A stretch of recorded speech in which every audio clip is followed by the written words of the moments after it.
국민이 물으면 정부가 답한다. 안녕하십니까. 경찰청 차장 진교훈입니다.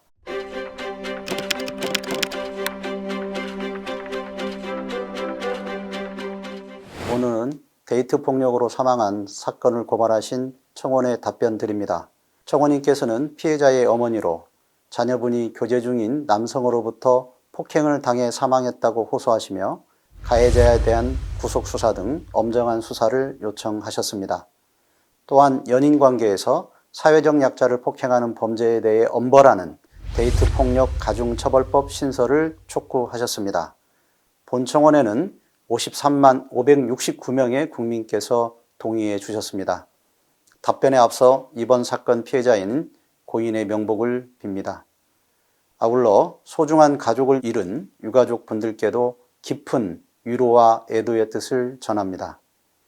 사건의 진실규명과 데이트 폭력 근절을 위해 피해자의 이름과 사진까지 공개했던 유가족 분들의 고통은 헤아릴 수 없을 것입니다. 이번 사건은 지난 7월 25일 새벽 서울의 한 오피스텔에서 20대 여성이 교제 중인 남성으로부터 상해를 입고 의식불명에 빠져 23일 후 사망한 사건입니다. 경찰은 사안의 중대성을 고려하여 사건 당일 피의자를 긴급 체포하고 현장 CCTV 분석과 감식을 통해 폭행에 대한 증거를 확보하는 등 신속하게 수사를 진행하였습니다. 사건 경위 추가 확인을 위해 사건 당일 피해자와 피의자를 방문했던 지인, 피해자를 병원으로 후송한 119 구급대원에 대한 조사도 진행하였습니다. 이를 토대로 사건 발생 다음 날인 7월 26일 피의자에 대해 상해 혐의로 구속영장을 신청하였으나 법원에서 기각되었습니다. 영장 기각 후 피해자는 결국 사망에 이르렀고 이후 휴대폰 포렌식, 주변인 추가 조사, 국가수 부검, 전문가 자문 등 보강 수사를 통해 상해 치사 혐의로 구속영장을 재신청하여 9월 15일 피의자를 구속, 9월 17일 검찰에 송치하였습니다. 그리고 검찰은 10월 6일 이번 사건에 대해 유족 면담, 법의학 자문 추가 의뢰, 현장 실황조사, CCTV 영상 대검 감정 의뢰 등 보안 수사를 진행한 뒤 해당 피의자를 상해치사 혐의로 구속 기소했다고 밝혔습니다.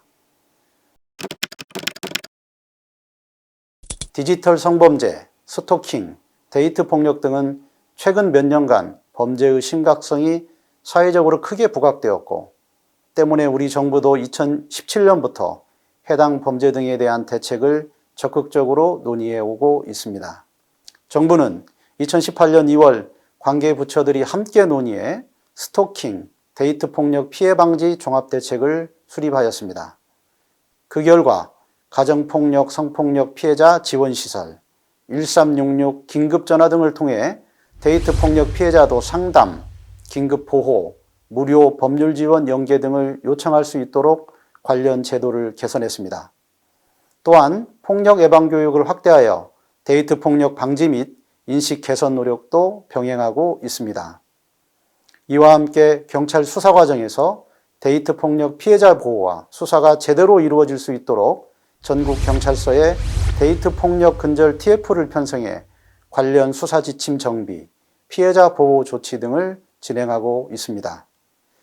데이트 폭력은 긴밀한 신뢰로 개인정보를 다수 공유하는 연인 관계에서 발생한다는 특수성이 있어 범죄가 반복되거나 강력범죄, 보복범죄로 이어질 가능성이 높은 중대 범죄입니다. 때문에 경찰 수사에서는 가해자의 범행 내용, 과거 이력 등 폭력성과 상습성을 종합수사하여 엄정 처벌하는 한편 피해자에 대해서는 스마트워치 지급, 임시 숙소 제공, 심리 상담 연계 등 맞춤형 신변 보호 조치를 실시하고 있습니다. 아울러 데이트 폭력에 대한 경각심 제고, 적극적인 신고 활성화 등 인식 개선을 위한 홍보 활동도 병행하고 있습니다. 검찰도 2018년 7월 데이트 폭력 처벌 강화를 위해 데이트 폭력 사범 사건 처리 기준을 마련하고 폭력 삼진 아웃제를 강화하는 등 죄에 상응하는 엄정한 처벌을 지속적으로 추진하고 있습니다.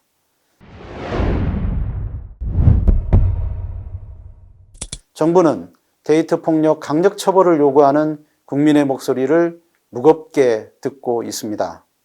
데이트 폭력 가해자에게 상응한 처벌이 이루어질 수 있도록 더욱 엄정하고 철저하게 수사하고 유관 기관과 협의를 통해 데이트 폭력 예방 및 피해자 보호를 강화하는 데 최선을 다하겠습니다. 다시 한번 안타까운 일을 겪은 청원인께 깊은 위로를 전합니다.